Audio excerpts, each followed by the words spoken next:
धर्मराज युधिष्ठिर इस प्रकार भीमसेन को समझा ही रहे थे कि महर्षि बृहदश्व उनके आश्रम में आते हुए दिख पड़े। बृहदश्व को आता देखकर धर्मराज युधिष्ठिर ने आगे बढ़कर शास्त्र विधि के अनुसार उनकी पूजा की और आसन पर बैठाया। उनके विश्राम कर लेने पर युधिष्ठिर उनसे अपना वृत्तांत कहने लगे।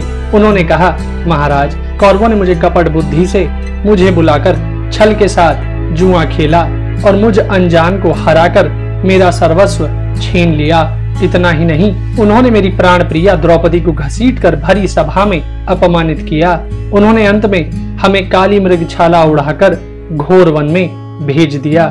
महर्षि, आप ही बतलाइए कि इस पृथ्वी पर मुझ सा भाग्यहीन राजा और कौन है? क्या आपने मेरे जैसा दुखी और कहीं देखा या सुना है?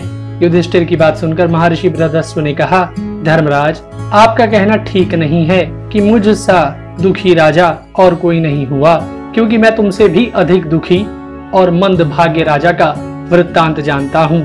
धर्मराज, निषद देश में वीरसेन के पुत्र नल नाम के एक राजा हो चुके हैं। वे बड़े वीर योद्धा, उदार और प्रबल पराक्रमी भी थे। उन्हें जुआ खेलने का भी कुछ शौक था। उन्हीं दिनों विदर्भ देश में भीमक नाम के एक राजा राज्य करते थे। वे भी राजा नल के समान ही सर्वगुण संपन्न और पराक्रमी थे। उन्होंने दमन ऋषि को प्रसन्न करके उनके वरदान से 4 संतानें प्राप्त की थी, 3 पुत्र और 1 कन्या।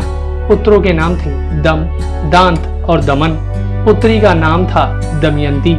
दमयंती लक्ष्मी के समान रूपवती थी। देवताओं और यक्षों में भी वैसी सुंदर कन्या कहीं देखने में नहीं आती थी।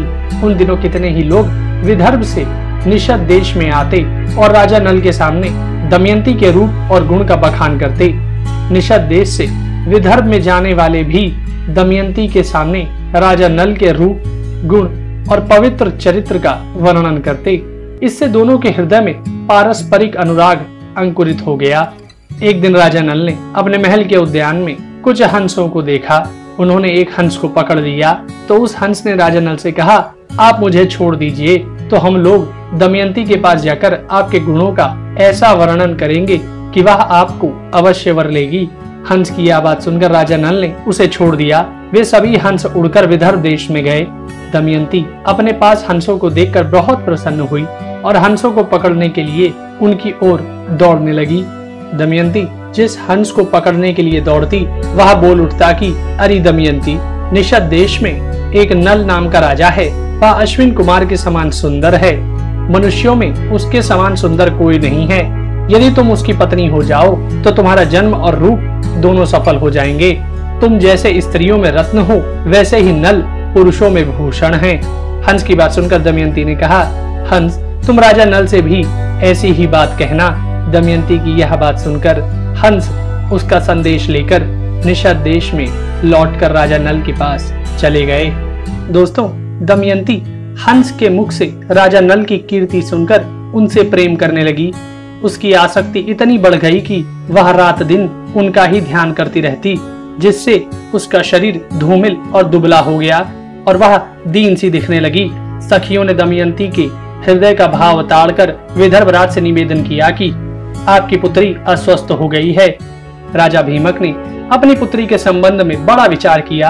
अंत में वह इस निर्णय पर पहुंचे कि मेरी पुत्री विवाह के योग्य हो गई है, इसलिए इसका स्वयंवर कर देना चाहिए। ऐसा विचार कर उन्होंने सब राजाओं को स्वयंवर का निमंत्रण पत्र भेज दिया। देश देश के नरपति हाथी, घोड़े और रथों की ध्वनि से पृथ्वी को मुखरित करते हुए सज धज कर विदर्भ देश में पहुंचने लगे। देवर्षि नारद और पर्वतों के द्वारा देवताओं को भी दमयंती के स्वयंवर का समाचार मिल गया। इंद्र आदि सभी लोकपाल भी अपनी मंडली और वाहनों सहित विदर्भ देश के लिए रवाना हुए। राजा नल का चित्त पहले से ही दमयंती पर आसक्त हो चुका था। उन्होंने भी दमयंती के स्वयंवर में सम्मिलित होने के लिए विदर्भ देश की यात्रा आरंभ की। देवताओं ने स्वर्ग से उतरते समय देख लिया कि कामदेव के समान सुंदर राजा नल दमयंती के स्वयंवर के लिए जा रहे हैं। राजा नल की कांति और रूप संपत्ति से देवता भी चकित हो गए। उन्होंने अपने विमानों को आकाश में खड़ा कर दिया और नीचे उतरकर नल से कहा, राजेंद्र नल, आप बड़े सत्यव्रती हैं। आप हम लोगों की सहायता करने के लिए दूत बन जाइए। नल ने प्रतिज्ञा कर ली और कहा कि मैं आपका कार्य करूंगा। फिर उनसे पूछा कि आप लोग मुझे दूत बनाकर कौन सा काम लेना चाहते हैं। तब देवराज इंद्र ने राजा नल से कहा, हम लोग देवता हैं, मैं इंद्र हूँ और ये अग्नि, वरुण और यम हैं। हम लोग दमयंती के लिए यहाँ आए हैं। आप हमारे दूत बनकर दमयंती के पास जाइए और कहिए कि इंद्र, वरुण, अग्नि और यम देवता तुम्हारे पास आकर तुमसे विवाह करना चाहते हैं। इनमें से तुम चाहे जिस देवता को पति के रूप में स्वीकार कर लो। तब राजा नल ने अपने दोनों हाथ जोड़कर इंद्र से कहा कि देवराज, वहां आप लोगों के और मेरे जाने का एक ही प्रयोजन है, इसलिए आप मुझे दूत बनाकर वहां भेजें यह उचित नहीं है। जिसकी किसी स्त्री को पत्नी के रूप में पाने की इच्छा हो चुकी हो, वह भला उसको कैसे छोड़ सकता है और उस स्त्री के पास जाकर ऐसी बात कह ही कैसे सकता है। आप लोग कृपया इस विषय में मुझे क्षमा कीजिए। देवताओं ने राजा नल से कहा, नल, तुम पहले हम लोगों से प्रतिज्ञा कर चुके हो कि मैं तुम्हारा काम करूंगा। अब प्रतिज्ञा मत तोड़ो, अविलंब वहां चले जाओ। देवताओं की यह बात सुनकर राजा नल ने कहा कि राजमहल में निरंतर कड़ा पहरा रहता है, मैं कैसे वहां जा सकूंगा। तब इंद्र ने कहा कि जाओ, तुम वहां जा सकोगे। इंद्र की आज्ञा से नल ने राजमहल में बेरोक टोक प्रवेश करके दमयंती को देखा। दमयंती और सखियां भी राजा नल को देखकर अवाक रह गईं। वे इस अनुपम सुंदर पुरुष को देखकर मुग्ध हो गईं और लज्जित होकर कुछ बोल न सकी। दमयंती ने अपने आप को संभाल कर राजा नल से कहा, वीर, तुम दिखने में बड़े सुंदर और निर्दोष जान पड़ते हो। पहले अपना परिचय बताओ, तुम यहाँ किस उद्देश्य से आए हो और यहाँ आते समय द्वारपालों ने तुम्हें देखा क्यों नहीं। उनसे तनिक भी चूक हो जाने पर मेरे पिता उन्हें कड़ा दंड देते हैं। दमयंती की बात सुनकर नल ने कहा, कल्याणी, मैं नल हूँ, लोकपालों का दूत बनकर तुम्हारे पास आया हूँ। सुंदरी, इंद्र, अग्नि, वरुण और यम, ये चारों देवता तुम्हारे साथ विवाह करना चाहते हैं। तुम इनमें से किसी एक देवता को अपने पति के रूप में वर्ण कर लो। यही संदेश लेकर मैं तुम्हारे पास आया हूँ। उन देवताओं के प्रभाव से ही जब मैं तुम्हारे महल में प्रवेश करने लगा तब मुझे कोई देख नहीं सका। मैंने देवताओं का संदेश कह दिया, अब तुम्हारी जो इच्छा हो करो।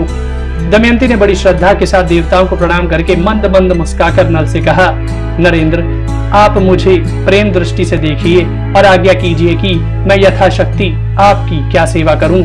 मेरे स्वामी, मैंने अपना सर्वस्व और अपने आप को भी आपके चरणों में सौंप दिया है।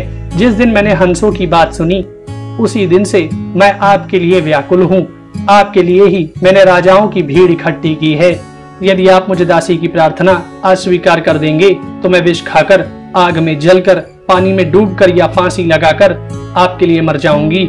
यह सुनकर राजा नल ने कहा, जब बड़े बड़े लोकपाल तुम्हारे प्रणय संबंध के प्रार्थी हैं, तब तुम मुझ मनुष्य को क्यों चाह रही हो। देवताओं का अप्रिय करने से मनुष्य की मृत्यु हो जाती है, अतः तुम मेरी रक्षा करो और उनको वर्ण कर लो। नल की बात सुनकर दमयंती घबरा गई। उसके दोनों नेत्रों से आंसू छलक आए। वह कहने लगी, मैं सब देवताओं को प्रणाम करके आपको ही पति के रूप में वर्ण कर रही हूँ। यह मैं सत्य शपथ खा रही हूँ। यह कहते समय दमयंती का शरीर कांप रहा था और हाथ जुड़े हुए थे। यह देखकर राजा नल ने कहा, अच्छा, तब तुम ऐसा ही करो, परंतु यह तो बतलाओ कि मैं यहाँ उनका दूत बनकर संदेश पहुँचाने के लिए आया हूँ। यदि इस समय मैं अपना स्वार्थ बनाने लगूं तो कितनी बुरी बात है। मैं अपना स्वार्थ तो तभी बना सकता हूँ यदि वह धर्म के विरुद्ध ना हो, और तुम्हें भी ऐसा ही करना चाहिए। दोस्तों, राजा नल की बात सुनकर दमयंती ने कहा, नरेश्वर, इसके लिए एक निर्दोष उपाय है। उसके अनुसार काम करने पर आपको कोई दोष नहीं लगेगा। वह उपाय यह है कि आप लोकपालों के साथ स्वयंवर मंडप में आवे। मैं उनके सामने ही आपको वर्ण कर लूंगी, तब आपको दोष नहीं लगेगा। दमयंती से मिलने के बाद राजा नल देवताओं के पास आए और उन्हें पूरा वृत्तांत सुनाते हुए कहा कि मैंने दमयंती के सामने आप लोगों का वर्णन किया, परंतु वह तो आप लोगों को ना चाहकर मुझे ही वर्ण करने पर तुली हुई है। दमयंती ने कहा कि सब देवता आपके साथ स्वयंवर में आवे, मैं उनके सामने ही आपको वर्ण कर लूंगी। मैंने आप लोगों के सामने सब बातें कह दी, अंतिम प्रमाण आप लोग ही हैं। राजा भीमक ने शुभ मुहूर्त में स्वयंवर का समय रखा और लोगों को बुलवा भेजा। सब राजा अपने निवास स्थान से आकर स्वयंवर मंडप में यथास्थान बैठने लगे। पूरी सभा राजाओं से भर गई। जब सब लोग अपने अपने स्थान पर बैठ गए, तब सुंदरी दमयंती राजाओं को अपनी ओर आकर्षित करती हुई रंग मंडप में आई। राजाओं का परिचय दिया जाने लगा। दमयंती एक एक को देखकर आगे बढ़ने लगी। आगे एक ही स्थान पर नल के समान आकार और वेशभूषा के 5 राजा इकट्ठे ही बैठे हुए थे। दमयंती को संदेह हो गया। वह राजा नल को नहीं पहचान सकी।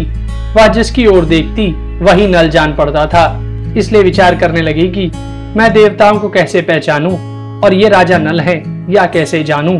अंत में दमयंती ने यही निश्चय किया कि देवताओं की शरण में जाना ही उचित है। अतः वह हाथ जोड़कर प्रणाम पूर्वक स्तुति करने लगी।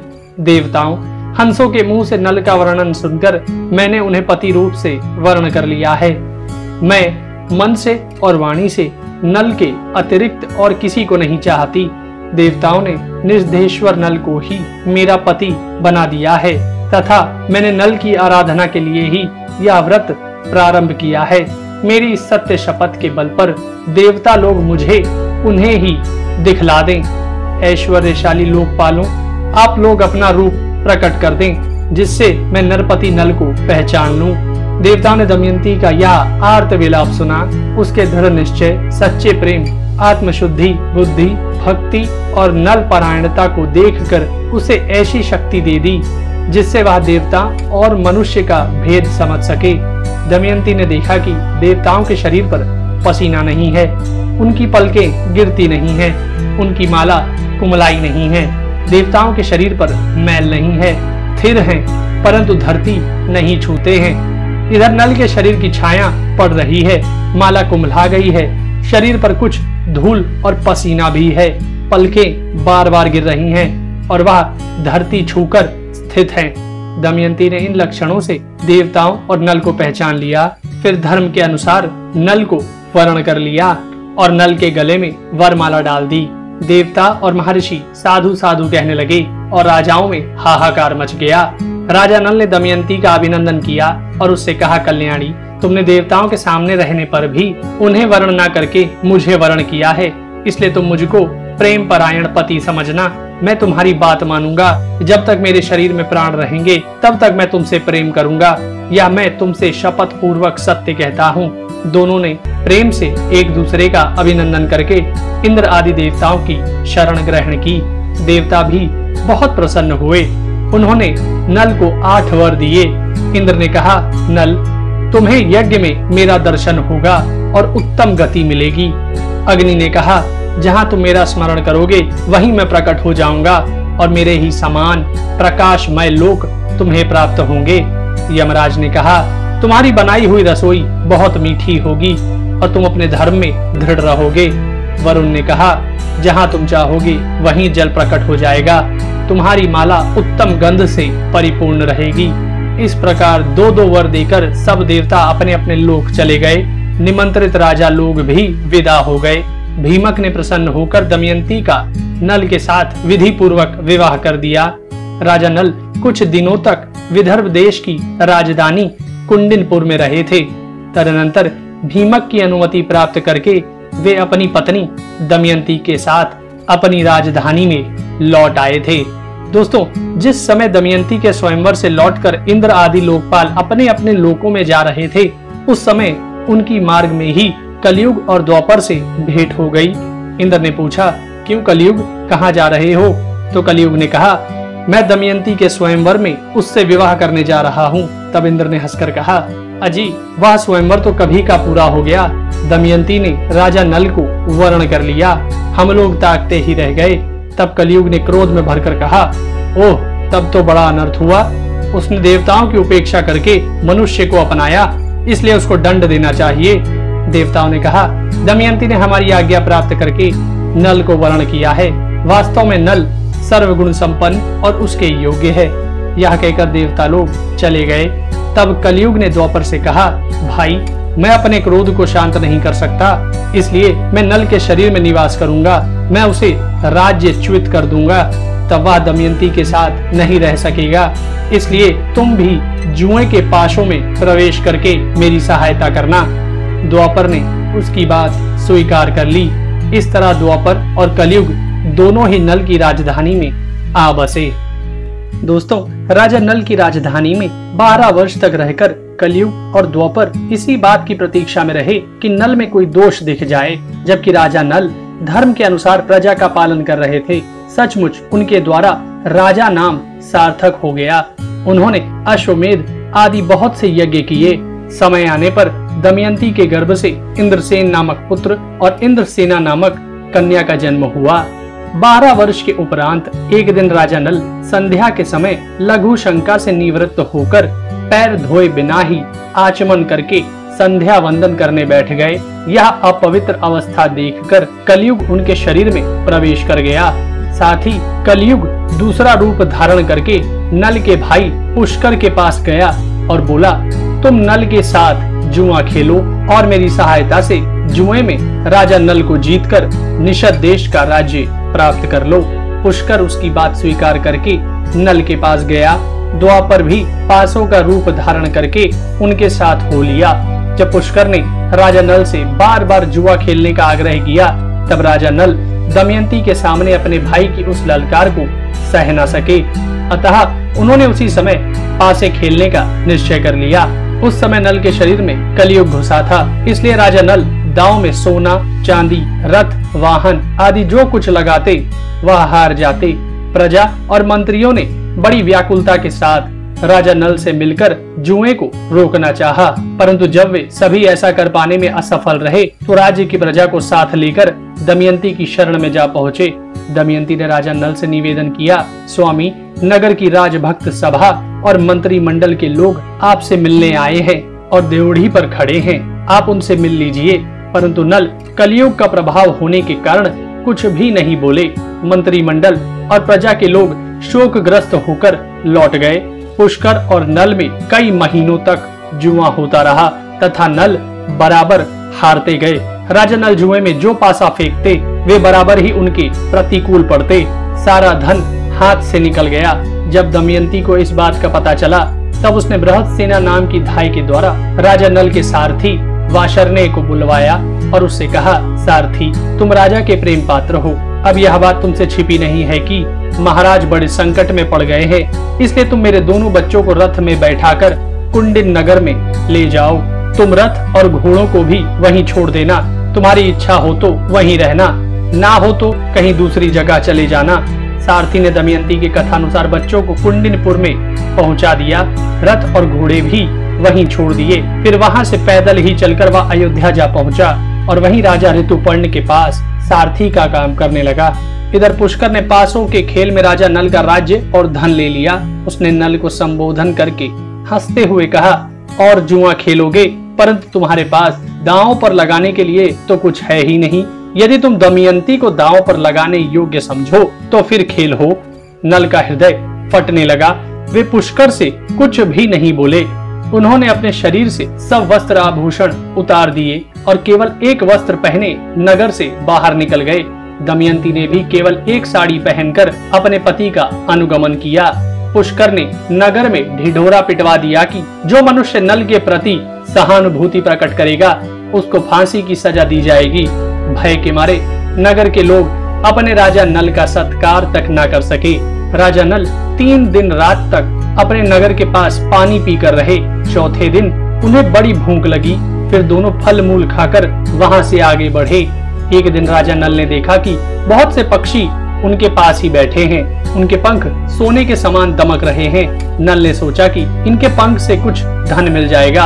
ऐसा सोचकर उन्हें पकड़ने के लिए नल ने उन पर अपना पहनने का वस्त्र डाल दिया, किंतु पक्षी उनका वस्त्र लेकर उड़ गए।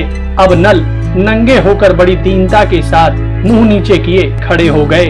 पक्षियों ने कहा, दुर्बुद्धे, तू नगर से एक वस्त्र पहनकर निकला था। ले, अब हम तेरे शरीर पर का वस्त्र लिए जा रहे हैं। हम पक्षी नहीं, जुए के पासे हैं। नल ने दमयंती से पासों की यह बात आकर कही। इसके बाद नल ने कहा, प्रिय, तुम देख रही हो यहाँ बहुत से मार्ग हैं। एक अवंती की ओर जाता है, दूसरा ऋक्षवान पर्वत पर होकर दक्षिण देश को। सामने विंध्याचल पर्वत है। यह पयोष्णी नदी समुद्र में जाकर मिलती है। ये महर्षियों के आश्रम है। सामने का रास्ता विदर्भ देश को जाता है। यह कौशल देश का मार्ग है। इस प्रकार राजा नल दुख और शोक से भरकर दमयंती को भिन्न भिन्न मार्ग बताने लगे तो दमयंती की आंखें आंसू से भर गई। वह गदगद स्वर से कहने लगी, स्वामी आप क्या सोच रहे हैं? मेरा शरीर फट रहा है, कलेजे में कांटे गड़ रहे हैं। आपका राज्य गया, धन गया, शरीर पर वस्त्र नहीं रहा, थके मांदे तथा भूखे प्यासे हैं। क्या मैं आपको इस निर्जन वन में छोड़कर अकेली कहीं जा सकती हूँ? मैं आपके साथ रहकर आपके दुख दूर करूंगी। दुख के अवसरों पर पत्नी पुरुष के लिए औषध है। वह धैर्य देकर पति के दुख को कम करती है। यह बात वैद्य भी स्वीकार करते हैं। इसलिए मैं आपको छोड़कर कहीं नहीं जाऊंगी, सदा आपकी छाया बनकर आपके साथ ही रहूंगी। दोस्तों, दमयंती की बात सुनकर राजा नल ने उनसे कहा, प्रिय, मैं तुम्हारा त्याग करना नहीं चाहता, तुम ऐसा संदेह क्यों कर रही हो? दमयंती बोली, आप मुझे छोड़ना नहीं चाहते, परंतु विदर्भ देश का मार्ग क्यों बतला रहे हैं? मुझे निश्चय है कि आप मेरा त्याग नहीं कर सकते, फिर भी इस समय आपका मन उल्टा हो गया है, इसलिए ऐसी शंका करती हूँ। आपके मार्ग बताने से मेरा मन दुखता है। यदि आप मुझे मेरे पिता या किसी संबंधी के घर भेजना चाहते हो तो ठीक है, हम दोनों साथ साथ चलते हैं। मेरे पिता आपका सत्कार करेंगे, आप वहीं सुख से रहिएगा। राजा नल ने कहा, प्रिय, तुम्हारे पिता राजा हैं और मैं भी कभी राजा था। इस समय मैं संकट में पड़कर उनके पास नहीं जाऊंगा। राजा नल ने दमयंती को समझाया। तदनंतर दोनों एक ही वस्त्र से शरीर ढककर वन में इधर उधर घूमते रहे तथा भूख प्यास से व्याकुल होकर दोनों एक धर्मशाला में आए और ठहर गए। राजा नल के शरीर पर वस्त्र नहीं था, धरती पर बिछाने के लिए चटाई भी नहीं थी। उनका शरीर धूल से लथपथ था और भूख प्यास की पीड़ा अलग ही थी। अतः राजा नल जमीन पर ही सो गए। दमयंती के जीवन में कभी ऐसी परिस्थिति नहीं आई थी। वह सुकुमारी भी वहीं सो गई। दमयंती के सो जाने पर राजा नल की नींद टूटी। सच्ची बात तो यह थी कि वे दुख और शोक की अधिकता के कारण सुख की नींद सो भी नहीं सकते थे। आंख खुलने पर उनके सामने राज्य के छिन जाने, सगे संबंधियों के छूटने और पक्षियों के वस्त्र लेकर उड़ जाने के दृश्य एक एक करके आने लगे। वे सोचने लगे कि दमयंती मुझसे बड़ा प्रेम करती है, प्रेम के कारण ही वह इतना दुख भी भोग रही है। यदि मैं इसे छोड़कर चला जाऊंगा तो यह अपने पिता के घर चली जाएगी। मेरे साथ तो इसे दुख ही दुख भोगना पड़ेगा। यदि मैं इसे छोड़कर चला जाऊं तो संभव है कि इसे सुख भी मिल जाए। अंत में राजा नल ने यही निश्चय किया कि दमयंती को छोड़कर चले जाने में ही भला है। दमयंती सच्ची पतिव्रता है, कोई भी इसके सतीत्व को भंग नहीं कर सकता। इस प्रकार त्यागने का निश्चय करके राजा नल ने यह विचार किया कि मैं नंगा हूँ और दमयंती के शरीर पर भी केवल एक ही वस्त्र है, फिर भी इसके वस्त्रों में से आधा फाड़ लेना ही श्रेयस्कर है। परंतु फाड़ू कैसे? शायद यह जाग जाए। वे धर्मशाला में इधर उधर घूमने लगे। तभी उनकी दृष्टि एक बिना म्यान की तलवार पर पड़ी। राजा नल उस तलवार को उठा लाए और धीरे से दमयंती का आधा वस्त्र फाड़कर अपना शरीर ढक लिया। दमयंती नींद में थी। राजा नल उसे छोड़कर निकल पड़े। थोड़ी देर बाद राजा नल का हृदय शांत हुआ। तब वे फिर धर्मशाला में लौट आए और दमयंती को देखकर रोने लगे। वे सोचने लगे कि अब तक मेरी प्राण प्रिया अंतःपुर के पर्दे में रहती थी, इसे कोई छू नहीं सकता था। आज यह अनाथ के समान आधा वस्त्र पहने धूल में सो रही है। यह मेरे बिना दुखी होकर वन में कैसे फिरेगी? उस समय दुख के मारे राजा नल का हृदय टुकड़े टुकड़े हुआ जा रहा था। वे निकलते और फिर लौट आते। शरीर में कलयुग का प्रवेश होने के कारण बुद्धि नष्ट हो गई थी, इसलिए अंततः वे अपनी प्राण प्रिया पत्नी दमयंती को वन में अकेली छोड़कर वहां से चले गए। जब दमयंती की नींद टूटी तब उसने देखा कि राजा नल वहां नहीं है। वह आशंका से भरकर उन्हें पुकारने लगी कि महाराज, आप कहाँ हैं? मैं अकेली डर रही हूँ। आप कहाँ गए? मुझे शीघ्र अपने दर्शन दीजिए। दमयंती इस प्रकार विलाप करती हुई इधर उधर दौड़ने लगी। वह उन्नत सी होकर इधर उधर घूमती हुई एक अजगर के पास जा पहुंची। शोकग्रस्त होने के कारण उसे इस बात का पता भी नहीं चला कि अजगर दमयंती को निगलने लगा। उस समय भी दमयंती के चित्त में अपनी नहीं राजा नल की ही चिंता थी कि वे अकेले कैसे रहेंगे। दमयंती पुकारने लगी, स्वामी, मुझे अनाथ की भांति यह अजगर निगल रहा है, आप मुझे छुड़ाने के लिए क्यों नहीं आते? दमयंती की आवाज एक व्याध के कान में पड़ी। वह उधर ही घूम रहा था। व्याध वहां दौड़ कर आया और यह देखकर कि दमयंती को अजगर निकल रहा है, अपने तेज अस्त्र से अजगर का मुंह चीर डाला। उसने दमयंती को नहलाया, आश्वासन देकर भोजन कराया। दमयंती कुछ शांत हुई तो व्याध ने पूछा, सुंदरी तुम कौन हो? किस कष्ट में पड़कर किस उद्देश्य से यहाँ आई हो? दमयंती ने व्याध से अपनी कष्ट कहानी कही। दमयंती की सुंदरता, बोलचाल और मनोहरता देखकर व्याध काम मोहित हो गया। वह मीठी मीठी बातें करके दमयंती को अपने वश में करने लगा, परंतु दमयंती व्याध के मनोभाव को जानकर क्रोध के आवेश में प्रज्वलित हो गई। दमयंती ने व्याध की बलात्कार की चेष्टा को बहुत रोकना चाहा, परंतु जब वह किसी प्रकार ना माना तब दमयंती ने उसे शाप दे दिया, यदि मैंने निषद नरेश राजा नल को छोड़कर और किसी पुरुष का मन से भी चिंतन नहीं किया हो तो यह पापी व्याध मरकर जमीन पर गिर पड़े। दमयंती के मुंह से ऐसी बात निकलते ही व्याध के प्राण पखेरु उड़ गए। वह जले हुए ठूंठ की तरह पृथ्वी पर गिर पड़ा। व्याध के मर जाने पर दमयंती राजा नल को ढूंढती हुई एक निर्जन और भयंकर वन में जा पहुंची। बहुत से पर्वत, नदी, नद, जंगल, हिंसक पशु, पक्षी, पिशाच आदि को देखती हुई और विरह के उन्माद में उनसे राजा नल का पता पूछती हुई वह उत्तर की ओर बढ़ने लगी। दोस्तों, 3 दिन 3 रात बीत जाने के बाद दमयंती ने देखा कि सामने ही एक बड़ा सुंदर तपोवन है। उस वन में वशिष्ठ, भृगु और अत्रि के समान मित भोजी, संयमी, पवित्र, जितेंद्रिय और तपस्वी ऋषि निवास कर रहे हैं। यह देख दमयंती को कुछ धैर्य मिला। उसने आश्रम में जाकर बड़ी विनम्रता के साथ तपस्वी ऋषियों को प्रणाम किया और हाथ जोड़कर खड़ी हो गई। ऋषियों ने स्वागत है कहकर दमयंती का सत्कार किया और बोले, बैठ जाओ, हम तुम्हारा क्या काम करें? तुम कौन हो? किस उद्देश्य से यहाँ आई हो? हमें बड़ा आश्चर्य हो रहा है। क्या तुम वन, पर्वत, नदी की अधिष्ठात्री देवी हो? तब दमयंती ने कहा, महात्माओं, मैं कोई देवी देवता नहीं, एक मनुष्य स्त्री हूँ। मैं विदर्भ नरेश राजा भीमक की पुत्री हूँ। यशस्वी निषद नरेश महाराज नल मेरे पति हैं। दुरात्मा पुरुषों ने मेरे धर्मात्मा पति को जुआ खेलने के लिए उत्साहित करके उनका राज्य और धन ले लिया है। मैं उन्हीं की पत्नी दमयंती हूँ। संयोगवश मेरे पति मुझसे बिछुड़ गए हैं। मैं उन्हीं को ढूंढते हुए वन वन भटक रही हूँ। मैं यदि उन्हें शीघ्र ही देख नहीं पाऊंगी तो जीवित नहीं रह सकूंगी। उनके बिना मेरा जीवन निष्फल है। दमयंती की बात सुनकर तपस्वियों ने कहा, कल्याणी, हम अपनी तपशुद्धि दृष्टि से देख रहे हैं कि तुम्हें आगे बहुत सुख मिलेगा और थोड़े ही दिनों में राजा नल का दर्शन होगा। धर्मात्मा नल थोड़े ही दिनों में समस्त दुखों से छूटकर संपत्तिशाली निषद देश पर राज्य करेंगे। इस प्रकार कहकर वे सब तपस्वी अपने आश्रम के साथ अंतर्धान हो गए। यह आश्चर्य की घटना देखकर दमयंती विस्मित हो गई। वह सोचने लगी कि अहो, मैंने यह स्वप्न देखा है क्या?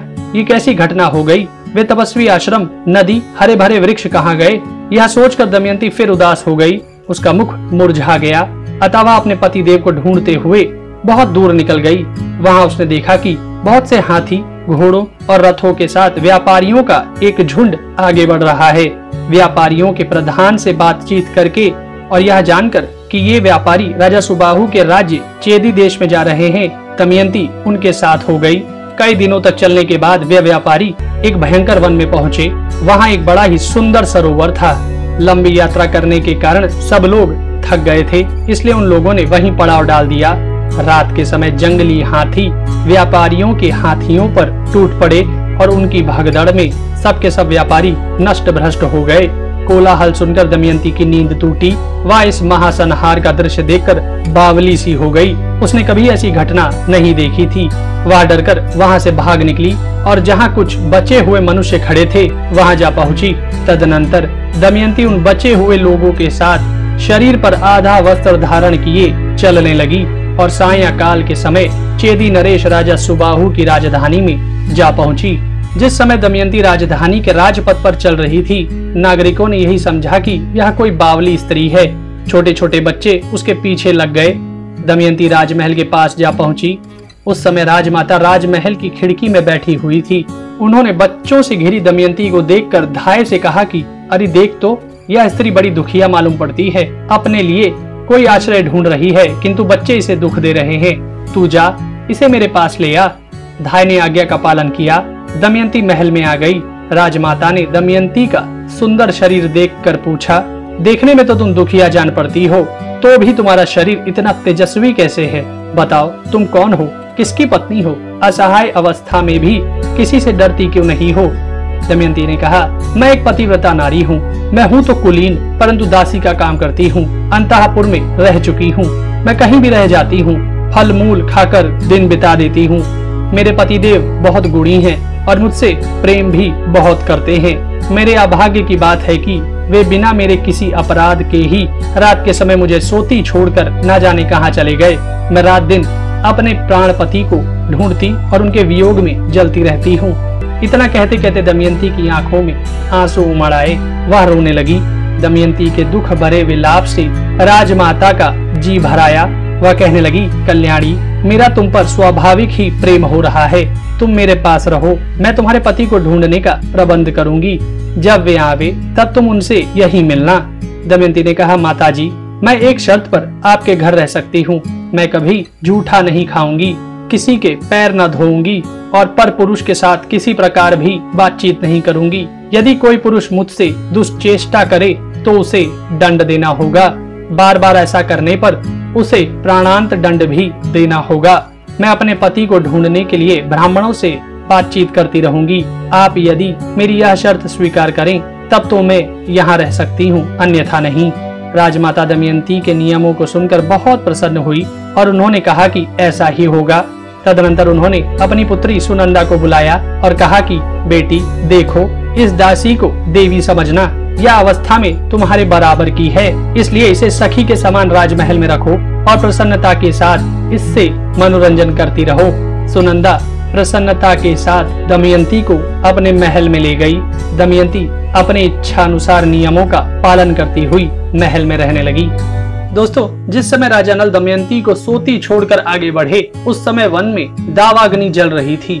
नल कुछ ठिठक गए। उनके कानों में आवाज आई, राजा नल, शीघ्र दौड़ो, मुझे बचाओ। नल ने कहा, डरो मत। राजा नल दौड़कर दावा नल में घुस गए और देखा कि नागराज करकोटक कुंडली बांधकर पड़ा हुआ है। उसने हाथ जोड़कर नल से कहा, राजन, मैं करकोटक नाम का सर्प हूँ। मैंने तेजस्वी ऋषि नारद को धोखा दिया था। उन्होंने मुझे शाप दे दिया कि जब तक राजा नल तुम्हें ना उठावे तब तक यहीं पड़ा रहे। उनके उठाने पर तू शाप से छूट जाएगा। उनके शाप के कारण मैं यहाँ से एक पग भी हट बढ़ नहीं सकता। तुम शाप से मेरी रक्षा करो। मैं तुम्हें हित की बात बताऊंगा और तुम्हारा मित्र बन जाऊंगा। मेरे भार से डरो मत, मैं अभी हल्का हो जाता हूँ। इतना कहकर वह करकोटक सर्प अंगूठे के बराबर का हो गया। तब राजा नल उसे उठाकर दावा नल से बाहर ले आए। बाहर आकर करकोटक ने कहा, राजन, तुम अभी मुझे पृथ्वी पर ना डालो, कुछ पगों तक गिनती करते हुए चलो। राजा नल ने ज्यों ही पृथ्वी पर 10वां पग डाला और कहा 10, त्यों ही करकोटक नाग ने उन्हें डस लिया। उसका नियम था कि जब कोई 10 अर्थात डसो कहता है भी वह डसता है, अन्यथा नहीं। करकोटक के दस्ते ही नल का पहला रूप बदल गया और करकोटक अपने रूप में हो गया। आश्चर्यचकित नल से उसने कहा, राजन, तुम्हें कोई पहचान ना सके इसलिए मैंने तुम्हारा रूप बदल दिया है। कलयुग ने तुम्हें बहुत दुख दिया है। अब मेरे विष से वह तुम्हारे शरीर में बहुत दुखी रहेगा। तुमने मेरी रक्षा की है। अब तुम्हें हिंसक पशु पक्षी, शत्रु और ब्रह्म वेत्ताओं से भी कोई भय नहीं रहेगा। अब तुम पर किसी भी विष का प्रभाव नहीं होगा और युद्ध में सर्वदा तुम्हारी जीत होगी। अब तुम अपना नाम बाहुक रख लो और द्वित कुशल राजा ऋतुपर्ण की नगरी अयोध्या में जाओ। तुम राजा को घोड़ों का रहस्य बतलाना और वे तुम्हें जुए का रहस्य बतला देंगे तथा तुम्हारे मित्र भी बन जाएंगे। जुए का रहस्य जान लेने पर तुम्हारी पत्नी, पुत्री, पुत्र, राज्य सब कुछ मिल जाएगा।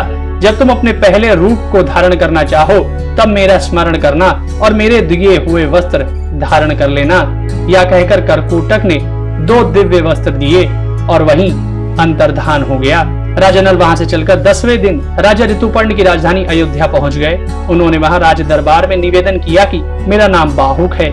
मैं घोड़ों को हाँकने तथा उन्हें तरह तरह की चालें सिखाने का काम करता हूँ। घोड़ों की विद्या में मेरे जैसा निपुण इस पृथ्वी पर और कोई नहीं है। अर्थ संबंधी तथा अन्याय गंभीर समस्याओं पर मैं अच्छी सम्मति देता हूँ और रसोई बनाने में भी बहुत ही चतुर हूँ एवं हस्त कौशल के सभी काम तथा और दूसरे भी कठिन कामों को मैं करने की चेष्टा करूंगा। आप मेरी आजीविका निश्चित करके मुझे रख लीजिए। ऋतुपर्ण ने कहा, बाहुक, तुम भले आए, तुम्हारे जिम्मे ये सभी काम रहेंगे, परंतु मैं शीघ्रगामी सवारी को विशेष पसंद करता हूँ, इसलिए तुम ऐसा उद्योग करो कि मेरे घोड़ों की चाल तेज हो जाए। मैं तुम्हें अश्वशाला का अध्यक्ष बनाता हूँ। तुम्हें हर महीने सोने की 10,000 मुहरें मिला करेंगी। इसके अतिरिक्त वाशरणे और जीवल हमेशा तुम्हारे पास उपस्थित रहेंगे। तुम आनंद से मेरे दरबार में रहो। राजा ऋतुपर्ण से सत्कार पाके राजा नल बाहुक के रूप में अपने पुराने सारथी वाशरणे और जीवल के साथ अयोध्या में रहने लगे। राजा नल प्रतिदिन रात को दमयंती का स्मरण करके कहा करते कि दमयंती भूख प्यास से घबराकर थकी मांदी उस मूर्ख का स्मरण करती होगी और न जाने कहाँ सोती होगी। भला वह अपने जीवन निर्वाह के लिए किसके पास जाती होगी। इसी प्रकार वे अनेकों बातें सोचते और इस प्रकार ऋतुपर्ण के पास रहते कि उन्हें कोई पहचान न सके। जब विदर्भ नरेश भीमक को यह समाचार मिला कि मेरे दामाद नल राज्यच्युत होकर मेरी पुत्री के साथ वन में चले गए हैं, तब उन्होंने ब्राह्मणों को बुलवाया और उन्हें बहुत सा धन देकर कहा कि आप लोग पृथ्वी पर सर्वत्र जा जाकर नल दमयंती का पता लगाइए और उन्हें ढूंढ लाइए। जो ब्राह्मण यह काम पूरा कर लेगा उसे 1 सहस्त्र गौवें और जागीर दी जाएगी। यदि आप लोग उन्हें ना ला सके, केवल पता ही लगा लावें, तो भी 10,000 गौवें दी जाएंगी। ब्राह्मण लोग बड़ी प्रसन्नता के साथ नल दमयंती का पता लगाने के लिए निकल पड़े। सुदेव नामक ब्राह्मण नल दमयंती का पता लगाने के लिए चेदी नरेश की राजधानी में गया। उसने एक दिन राजमहल में दमयंती को देख लिया। सुदेव ने दमयंती को देखकर सोचा कि वास्तव में यही भीमक नंदिनी है। सुदेव दमयंती के पास गया और बोला, विदर्भ नंदिनी, मैं तुम्हारे भाई का मित्र सुदेव ब्राह्मण हूँ। राजा भीमक की आज्ञा से तुम्हें ढूंढने के लिए यहाँ आया हूँ। तुम्हारे पिता और भाई सानंद हैं। तुम्हारे दोनों बच्चे भी विदर्भ देश में सकुशल हैं। तुम्हारे विच्छोह से सभी कुटुंबी प्राणहीन से हो रहे हैं और तुम्हें ढूंढने के लिए सैकड़ों ब्राह्मण पृथ्वी पर घूम रहे हैं। दमयंती ने ब्राह्मण को पहचान लिया। वह क्रम क्रम से सबका कुशल मंगल पूछने लगी और पूछते पूछते ही रो पड़ी। सुनंदा दमयंती को एक ब्राह्मण के साथ बात करती और रोती हुई दिखती है तो वो घबरा जाती है। दोस्तों, सुनंदा अपनी माता के पास आती है और दमयंती का सब हाल कह देती है। राजमाता तुरंत अंतःपुर से बाहर निकलकर ब्राह्मण के पास आई और उससे पूछने लगी कि महाराज, यह किसकी पत्नी है, किसकी पुत्री है, अपने घर वालों से कैसे बिछुड़ गई है, तुमने इसे पहचाना कैसे? सुदेव ने नल दमयंती का पूरा चरित्र सुनाया और कहा कि जैसे राख में दबी हुई आग गर्मी से जान ली जाती है, वैसे ही इस देवी के सुंदर रूप और ललाट से मैंने इसे पहचान लिया है। सुनंदा ने अपने हाथों से दमयंती का ललाट धो दिया, जिससे उसकी भौहों के बीच का लाल चिन्ह चंद्रमा के समान प्रकट हो गया।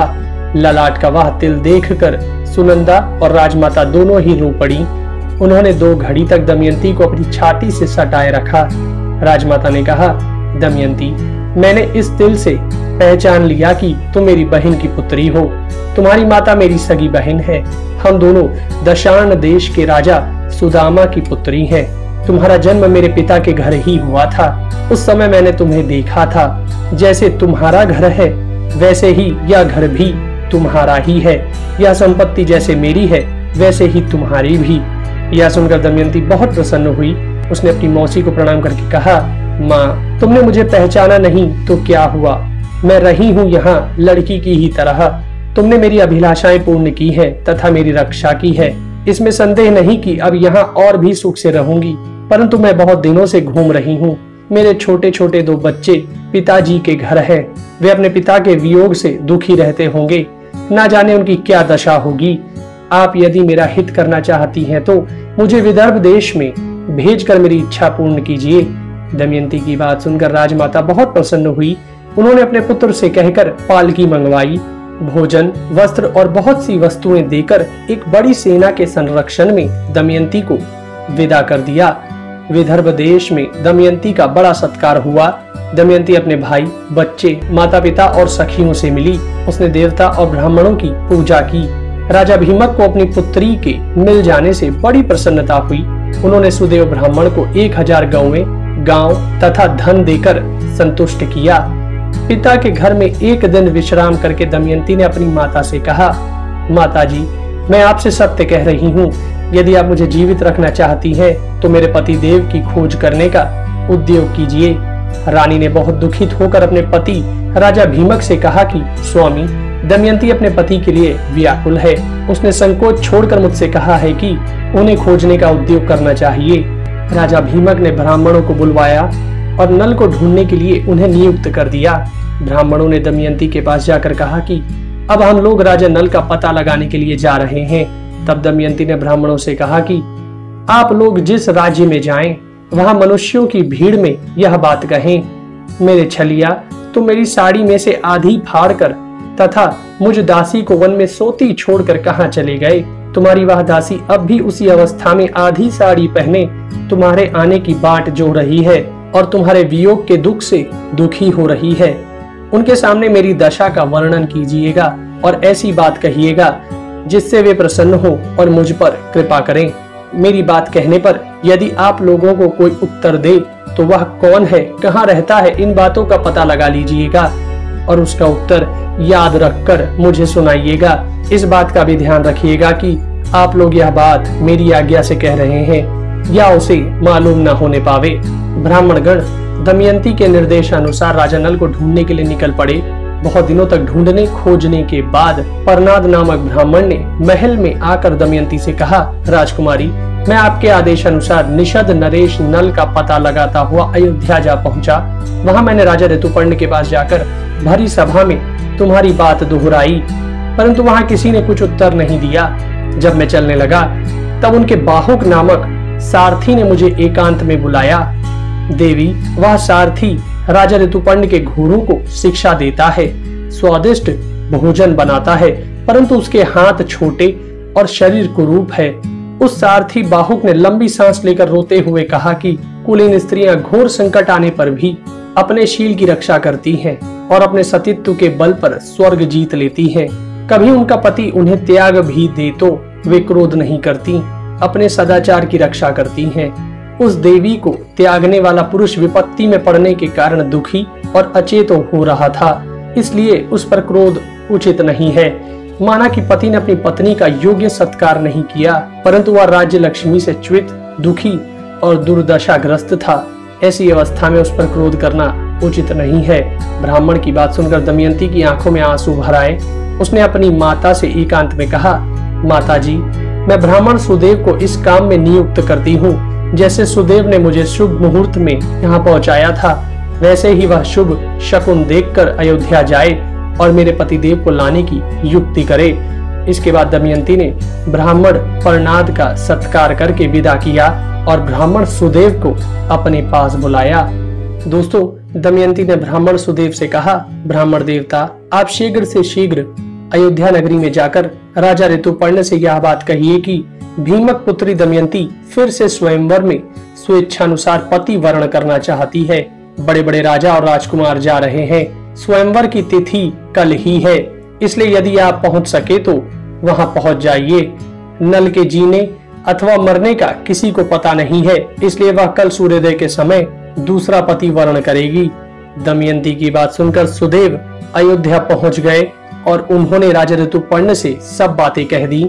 राजा ऋतुपर्ण ने सुदेव ब्राह्मण की बात सुनकर बाहुक को बुलाया और मधुर वाणी से समझाकर कहा कि बाहुक, कल दमयंती का स्वयंवर है।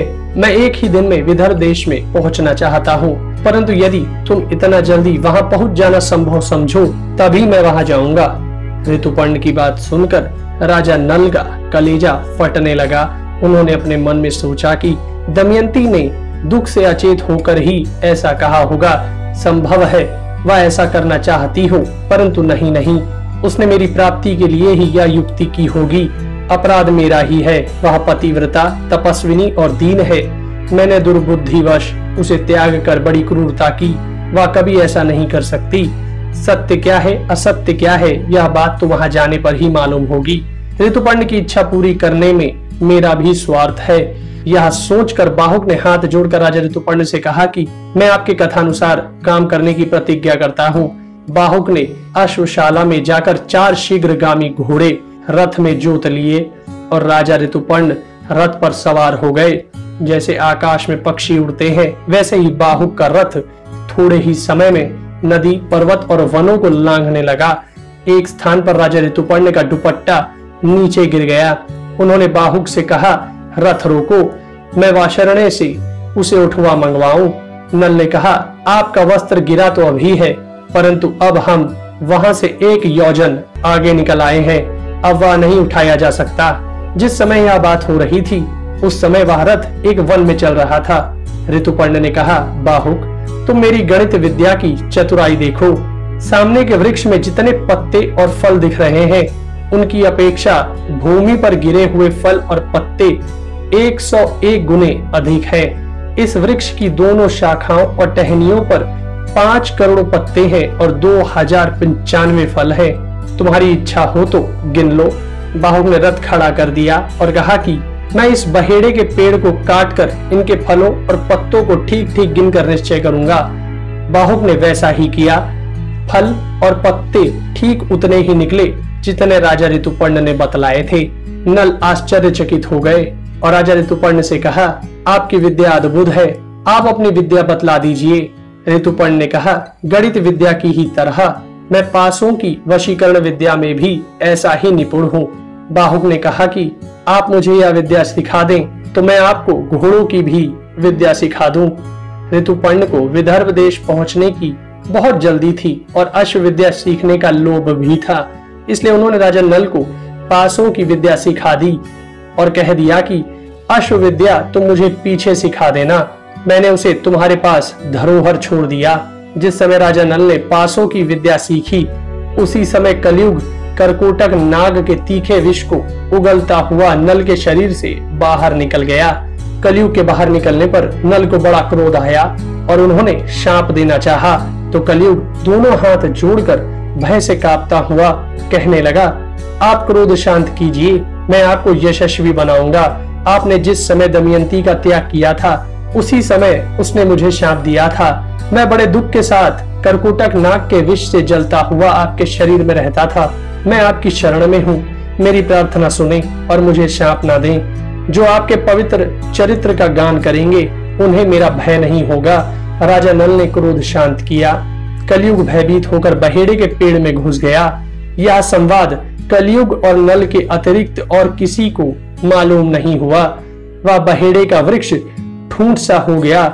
इस प्रकार कलयुग ने राजा नल का पीछा छोड़ दिया, परंतु अभी उनका रूप नहीं बदला था।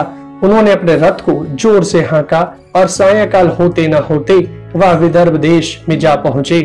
राजा भीमक के पास समाचार भेजा गया तो उन्होंने ऋतुपर्ण को अपने यहाँ बुला लिया।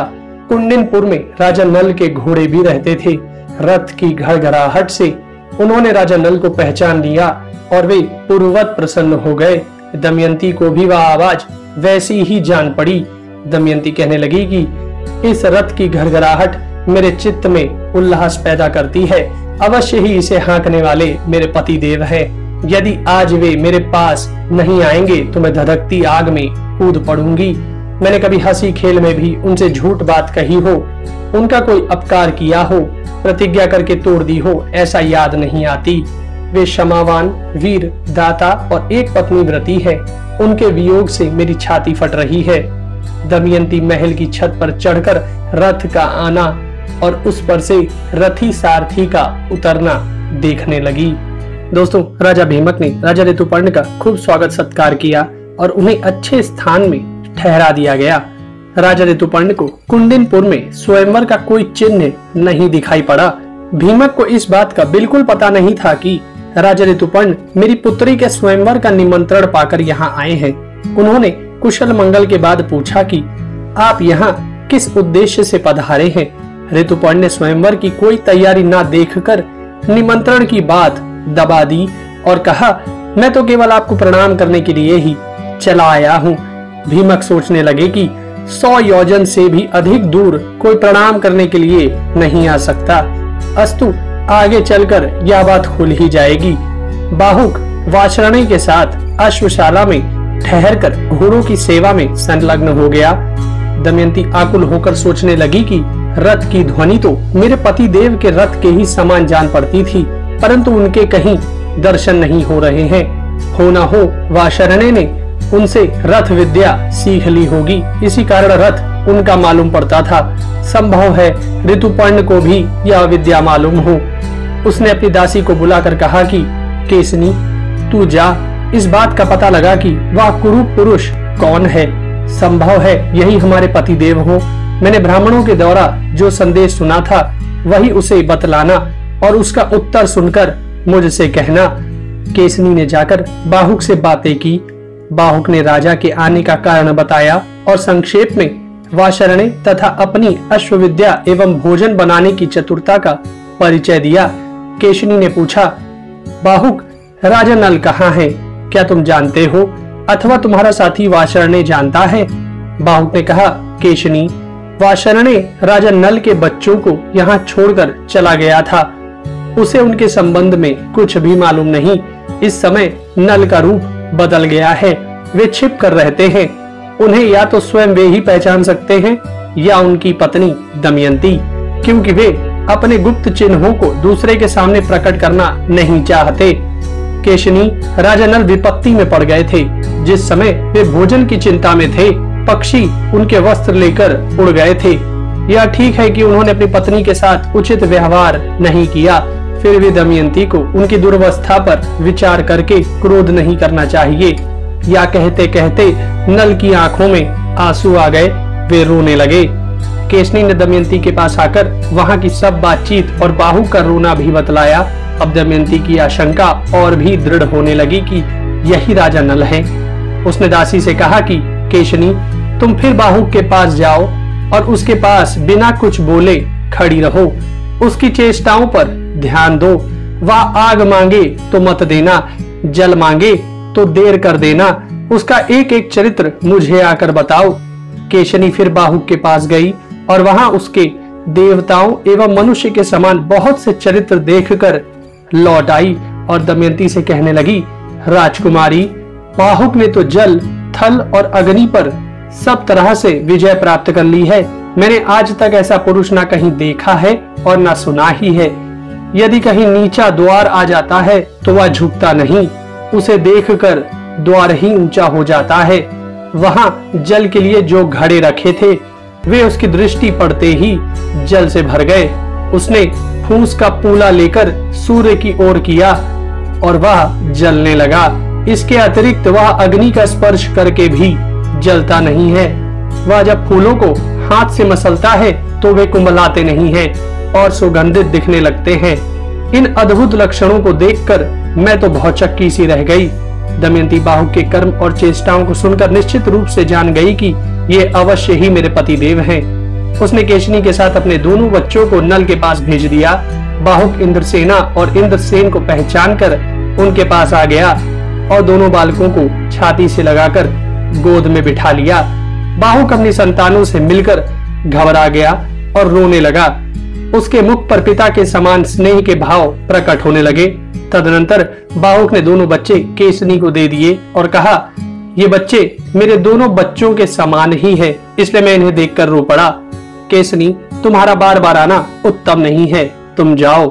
केशनी ने दमयंती के पास आकर वहां की सारी बातें कह दी। अब दमयंती ने केशनी को अपनी माता के पास भेजा और कहलाया कि माताजी, मैंने राजा नल समझकर बाहुक की परीक्षा करवाई है।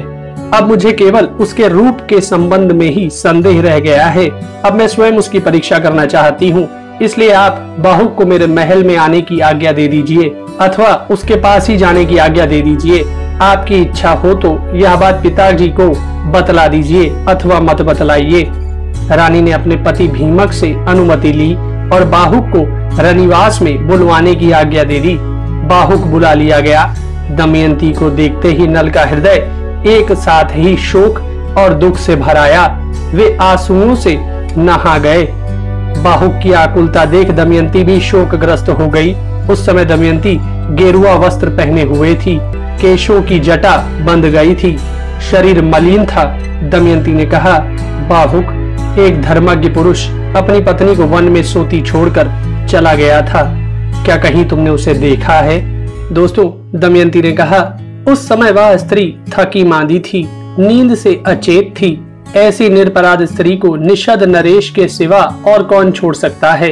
मैंने जीवन भर में जानबूझकर उनका कोई भी अपराध नहीं किया है, फिर भी वो मुझे वन में सोती छोड़कर चले गए। इतना कहते कहते दमयंती के नेत्रों से आंसुओं की झड़ी लग गई।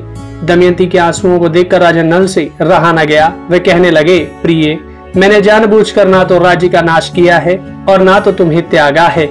यह तो कलयुग की करतूत है। मैं जानता हूँ कि जब से तुम मुझसे बिछुड़ी हो तब से रात दिन मेरा ही स्मरण चिंतन करती हो। कलयुग मेरे शरीर में रहकर तुम्हारे शाप के कारण जलता रहता था। मैंने उद्योग और तपस्या के बल से उस पर विजय पा ली है और अब तुम्हारे दुख का अंत आ गया है। कलयुग अब मुझे छोड़कर चला गया है। मैं एकमात्र तुम्हारे लिए ही यहाँ आया हूँ। यह तो बतलाओ कि तुम मेरे जैसे पति को छोड़कर जिस प्रकार दूसरे पति से विवाह करने के लिए तैयार हुई हो, क्या कोई दूसरी स्त्री ऐसा कर सकती है? तुम्हारे स्वयंवर का समाचार सुनकर ही तो राजा ऋतुपर्ण बड़ी शीघ्रता के साथ यहाँ आए हैं। दमयंती यह सुनकर भय के मारे थर थर कांपने लगी। उसने हाथ जोड़कर कहा, आर्यपुत्र, मुझ पर दोष लगाना उचित नहीं है। आप जानते हैं कि मैंने आपके सामने प्रकट देवताओं को छोड़कर आपको वर्ण किया है। मैंने आपको ढूंढने के लिए बहुत से ब्राह्मणों को भेजा था और वे मेरी कही बात दोहराते हुए चारों ओर घूम रहे थे। प्रणाद नामक ब्राह्मण अयोध्यापुरी में आपके पास भी पहुंचा था। उसने आपको मेरी बातें सुनाई थी और आपने उसका यथोचित उत्तर भी दिया था। वह समाचार सुनकर मैंने आपको बुलवाने के लिए ही यह युक्ति की थी। मैं जानती हूँ कि आपके अतिरिक्त दूसरा कोई मनुष्य नहीं है जो एक दिन में घोड़ों के रथ से 100 योजन पहुंच जाए।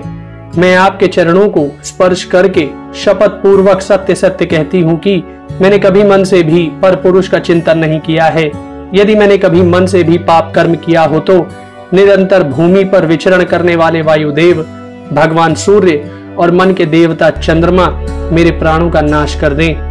ये तीनों देवता सकल भूमंडल में विचरते हैं। ये सच्ची बात बतला दें और यदि मैं पापिनी हूँ तो मुझे त्याग दें। उसी समय वायु ने अंतरिक्ष में स्थित होकर कहा, राजन, मैं सत्य कहता हूँ कि दमयंती ने कोई पाप नहीं किया है। इसने 3 वर्ष तक अपने उज्जवल शील व्रत की रक्षा की है। हम लोग इसके रक्षक रूप में रहे हैं और इसकी पवित्रता के साक्षी हैं। इसने स्वयंवर की सूचना तो तुम्हें ढूंढने के लिए ही दी थी। वास्तव में दमयंती तुम्हारे योग्य है और तुम दमयंती के योग्य हो। कोई शंका ना करो और इसे स्वीकार करो। जिस समय पवन देवता यह बात कह रहे थे उस समय आकाश से पुष्प वर्षा होने लगी।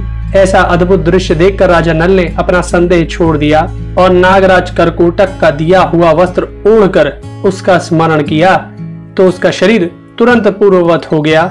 दमयंती राजा नल को पहले रूप में देखकर उनसे लिपट गई और रोने लगी। राजा नल ने भी प्रेम के साथ दमयंती को गले से लगाया और दोनों बालकों को छाती से लिपटाकर उनके साथ प्यार की बातें करने लगे।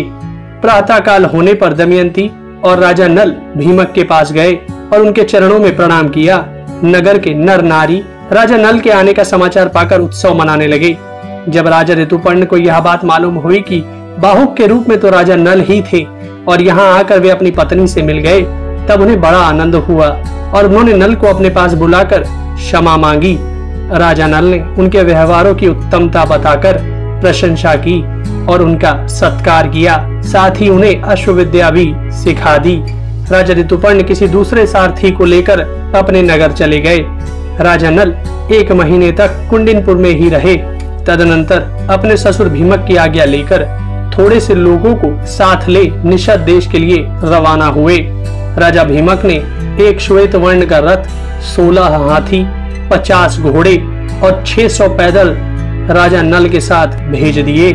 अपने नगर में प्रवेश करके राजा नल पुष्कर से मिले और बोले कि या तो तुम कपट भरे जुए का खेल फिर मुझसे खेलो या धनुष की डोरी चढ़ाओ। पुष्कर ने कहा, अच्छी बात है, तुम्हें दांव पर लगाने के लिए फिर धन मिल गया। आओ, अब की बार तुम्हारे धन तथा दमयंती को भी जीत लूंगा। जुआ होने लगा। राजा नल ने पहले ही दांव में पुष्कर के राज्य, रत्नों के भंडार और उसके प्राणों को भी जीत लिया। उन्होंने पुष्कर से कहा कि यह सब राज्य मेरा हो गया। अब तुम दमयंती की ओर आंख उठाकर भी नहीं देख सकते। तुम दमयंती के सेवक हो। अरे मूढ़, पहली बार भी तुमने मुझे नहीं जीता था। वह काम कलयुग का था। तुम्हें इस बात का पता नहीं है। मैं कलयुग के दोष को तुम्हारे सिर नहीं मढ़ना चाहता। तुम अपना जीवन सुख से बिताओ, मैं तुम्हें छोड़े देता हूँ। तुम मेरे भाई हो, तुम पर मेरा प्रेम पहले के ही समान है। राजा नल ने इस प्रकार कहकर पुष्कर को अपने हृदय से लगाकर जाने की आज्ञा दी। पुष्कर ने हाथ जोड़कर राजा नल को प्रणाम किया और कहा, जगत में आपकी अक्षय कीर्ति हो और आप 10,000 वर्ष तक सुख से जीवित रहें। आप मेरे अन्नदाता और प्राणदाता हैं। पुष्कर बड़े सत्कार और सम्मान के साथ 1 महीने तक राजा नल के नगर में ही रहा। तदनंतर सेना, सेवक और कुटुंबियों के साथ अपने नगर चला गया। राजा नल भी पुष्कर को पहुंचाकर अपनी राजधानी लौट आए। सभी नागरिक, साधारण प्रजा तथा मंत्रिमंडल के लोग राजा नल को पाकर बहुत प्रसन्न हुए। उन्होंने राजा नल से निवेदन किया, राजेंद्र, आज हम लोग दुख से छुटकारा पाकर सुखी हुए हैं। इसके बाद राजा नल ने सेना भेजकर दमयंती को बुलवाया। राजा भीमक ने अपनी पुत्री को बहुत सी वस्तुएं देकर ससुराल भेज दिया। दमयंती अपनी दोनों संतानों को लेकर महल में आ गई। राजा नल बड़े आनंद के साथ समय बिताने लगे। उन्होंने बड़े बड़े यज्ञ करके भगवान की आराधना की। दोस्तों, अगर हमारे वीडियोस आपको पसंद आते हैं तो कृपया कर उन्हें शेयर जरूर करें